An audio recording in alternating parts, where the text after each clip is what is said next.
Tollywood star hero Pawan Kalyan గారి 12వ cinema Harihara Veeramallu చిత్రం ఈ నెల 12న రిలీజ్ చేస్తారని అధికారికంగా ప్రకటించిన విషయం తెలిసిందే.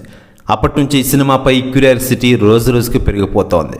పవన్ కళ్యాణ్ గారిని థియేటర్లో 12వ స్థాయిలో ఎప్పుడెప్పుడు ఎదురు చూస్తామని అందరూ ఎదురు చూశారు. ఇకపోతే ఈ చిత్రం విడుదల తేదీ గురించి తాజాగా సోషల్ మీడియాలో అనేక వార్తలు వస్తున్న విషయం తెలిసిందే. ఈ వార్తలు నమ్మవద్దని చిత్రం విజ్ఞప్తి చేసింది. అధికారిక విడుదల తేదీని త్వరలో ప్రకటిస్తామని కూడా తెలిపిన విషయం విదితమే. దీంతో ఈ న్యూస్ వైరల్ అవుతోంది. మరోవైపు ఈ సినిమాని జూలైలో గ్రాండ్గా రిలీజ్ చేయాలని అందరూ అనుకుంటూ ఉన్నారట. దానికి సంబంధించిన వర్క్స్ కూడా తాజాగా ఫాస్ట్గా జరుగుతున్నట్లు తెలుస్తోంది.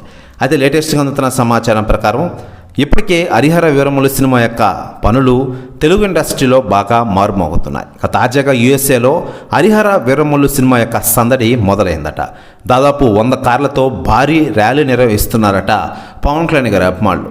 ప్రస్తుతం న్యూస్ కూడా తెగ వైరల్ అవుతుండగా దీనిపై అధికార ప్రకటన రావాల్సి ఉంది. మరోవైపు పవన్ కళ్యాణ్ గారి విషయానికి వస్తే ఆంధ్రప్రదేశ్ రాష్ట్ర ఉప ముఖ్యమంత్రి హోదాలో ప్రజలకు మెరుగైన సేవలు అందిస్తూ రాజకీయ నాయకుడు అంటే ఎలా ఉండాలంటూ ఇతర రాజకీయ పార్టీ నాయకులకి ఆయన చెప్తున్నట్లు తెలుస్తోంది. ముఖ్యంగా 2024 ఆంధ్రప్రదేశ్ సార్వత్రిక ఎన్నికల్లో అద్భుతకర విజయం సాధించిన తర్వాత పవన్ కళ్యాణ్ గారి పేరు దేశవ్యాప్తంగా మారుమోగుతున్న విషయం విదితమే.